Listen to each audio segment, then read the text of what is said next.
प्रधानमंत्री मोदी ने दोबारा से भारत में स्वदेशी मूवमेंट शुरू करने के लिए कहा है। 1905 में कभी ये स्वदेशी मूवमेंट भारत में शुरू की गई थी अंग्रेजों के खिलाफ, और ये स्वदेशी मूवमेंट 1905 की एक बहुत बड़ा हथियार बना था, जिससे हमने अंग्रेजी सरकार की ताकत को भी कमज़ोर किया था और भारत देश की ताकत को विश्व स्तर पर मजबूत किया था। इंडियन गुड्स के मार्केट को एक्सपैंड किया था, इंडिया की कॉटेज इंडस्ट्रीज, इंडिया के खादी प्रोडक्ट्स, इंडिजीनियस प्रोडक्ट्स को हमने इम्प्रूव किया था। आज इसी स्वदेशी मूवमेंट का इम्पेटस दोबारा गेन कर रहा है प्रधानमंत्री मोदी की स्पीच से। रिसेंटली डोनाल्ड ट्रंप की टैरिफ पॉलिसी ने वर्ल्ड में एक टैरिफ वॉर क्रिएट कर दिया, और डोनाल्ड ट्रंप का एक स्टेटमेंट सोशल मीडिया पर आया जब उन्होंने कहा इंडिया पर हम एडिशनल टैरिफ इम्पोज कर देंगे अगर इंडिया कंटिन्यू रशियन ऑयल को परचेज करता रहा तो, जिसके बाद में ट्रंप ने ऑलमोस्ट 50% का टैरिफ भारत पर इम्पोज किया। और अब प्रधानमंत्री जी का वो स्टेटमेंट आ रहा है कि हमें स्वदेशी मूवमेंट दोबारा से शुरू करना है।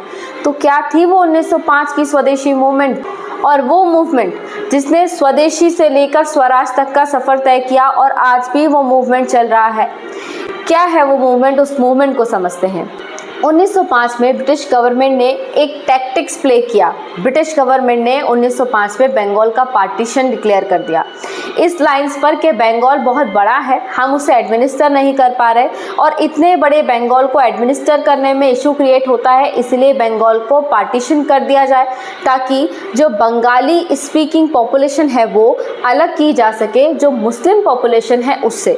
अब ब्रिटिश ईस्ट इंडिया कंपनी का स्टैंड था कि बंगाल बड़ा है, हम इसीलिए पार्टीशन कर रहे हैं। पर वहाँ के लीडर्स, सारे लीडर्स ये बात जानते थे कि बंगाल बड़ा नहीं है, ये कम्युनल लाइंस पे पूरे बंगाल को डिवाइड करना चाहते हैं ताकि इनकी डिवाइड एंड रूल पॉलिसी के थ्रू ये पूरे बंगाल पर राज कर सके, अपना इकोनॉमिक एक्सपेंशन कर सकें और कंप्लीट कंट्रोल कर सके इंडिया पर। जिसके बाद में लीडर्स ने एक मूवमेंट शुरू किया। उस समय के political and social activist leaders ये बात जानते थे कि British east India company Indian consumers को उन्हीं के प्रोडक्ट्स रीसेल कर रही है, और इसीलिए उस समय पर ये स्टैंड लिया गया कि हम सभी इंडियंस को ब्रिटिश के प्रोडक्ट्स को परचेज नहीं करना, हम हमारे खुद के प्रोडक्ट्स बनाएंगे और उन्हीं को खरीदेंगे हमारे इंडियंस से। ब्रिटिश गुड्स को या ब्रिटिशर्स के द्वारा जो इंडियन गुड्स हमें बेचे जा रहे हैं उन्हें कोई नहीं खरीदेगा।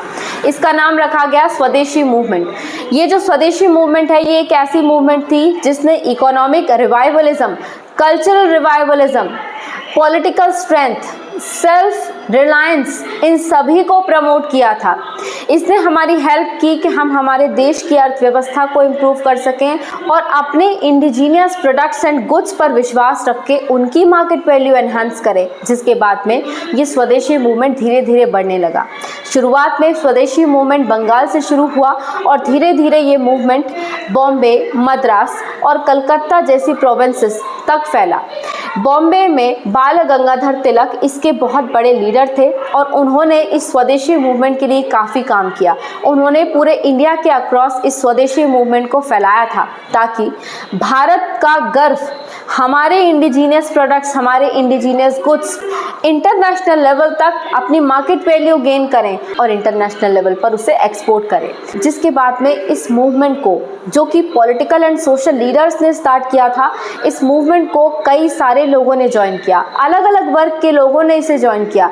महिलाएं, मिडिल क्लास ने, पीसेंट्स ने, आर्टिस्ट्स ने, सभी ने, स्टूडेंट्स ने, इन सभी ने इस मूवमेंट में पार्टिसिपेट किया और इस मूवमेंट को फुल प्रूफ सपोर्ट प्रोवाइड किया। अब इस मूवमेंट में बहुत सारी ऐसी चीज़ें भी की गई थी जिससे भारत का जो गर्व है, भारत का जो कल्चरल और ट्रेडिशनल प्राइड है, वो भी हमारे प्रोडक्ट्स में दिखाई दे और इम्प्रूव हो।